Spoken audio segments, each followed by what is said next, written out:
mengenal saya Giana, saya tinggal di Bogor ya, saya ibu rumah tangga dengan 3 anak. Jadi tahun 2009 suami saya itu sakit diabetes dengan kadar gula 1431. Jadi saat itu kondisi koma. Ya, dan beliau itu diabetes bukan karena keturunan, tapi karena pola hidup yang salah. Suami saya orang yang sangat senang minum soda. Dari dulu senang banget, dia pengen seger-seger macam ya. Dia senang minum es teh manis gitu ya. Dari kecil dibiasain di rumahnya itu makan apa? Mie instan setiap hari. Ya. Dan singkat cerita, pokoknya dia tuh overweight saat itu kondisinya 98 kilo. Jadi dari 50 kilo dia pengen gedein badan tapi dengan cara yang salah, bukan dengan olahraga bangun otot gitu, bukan, tapi dengan makan yang makanan sampah lah ya, karbo, pengen gede pokoknya gitu ya. Akhirnya jebol, nggak ada keturunan. Dokter bilang, bu ini cuma sebuah keajaiban nggak bisa bikin bapak pulih. Saat itu saya udah pasrah sih sebenarnya ya, karena dokter kayak udah nyerah gitu loh gitu. Saya cuma bisa berdoa ya Allah, kalau memang umur suami saya masih panjang, tolong beri dia kesempatan hidup lebih sehat, lebih baik, bisa punya manfaat banyak untuk orang. Ya singkat cerita kita ikhtiar keluar dari rumah sakit, itu komplikasinya banyak. Gulanya turun sih tapi masih 700. Berat badannya langsung drop ya, biasa kan gula ya, dari 98 langsung jadi sekitar 40 habis. Langsung ganti semua baju, medis non medis lah, pokoknya semua dicoba. Berdoa, amalan langit, minta pertolongan Allah.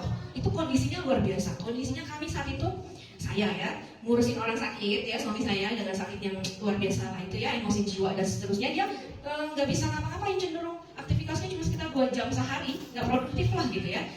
Kemudian saya punya bayi ya, saat itu bayi baru lahir, anak kedua, anak pertama saya umur 3 tahun ya. Dan saya harus mencari nafkah juga ya, dengan apalah saya segala dijual, ikhtiar maksimal sampai akhirnya datanglah pertolongan Allah. Karena saya yakin ya, bersama kesulitan Allah menjanjikan apa? Kemudahan akan. 2 kali Allah menjadikan di surat Al-Insyirah. Itu benar-benar saya pegang ya Allah, saya tagih janji ya Allah, saya ikhlas, saya hidup dengan takdir Allah.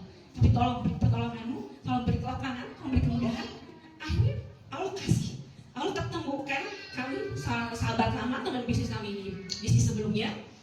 Dia demo, suami saya skeptis, apaan cuma air putih, kita udah berobat macam-macam ya kan. Saya bilang, ya udah sih minum aja, kita udah nggak punya biaya untuk berobat macam-macam. Dia tetap nggak mau gitu ya. Kalau dia minta air minum, saya kasih dong, diam-diam saya kasih.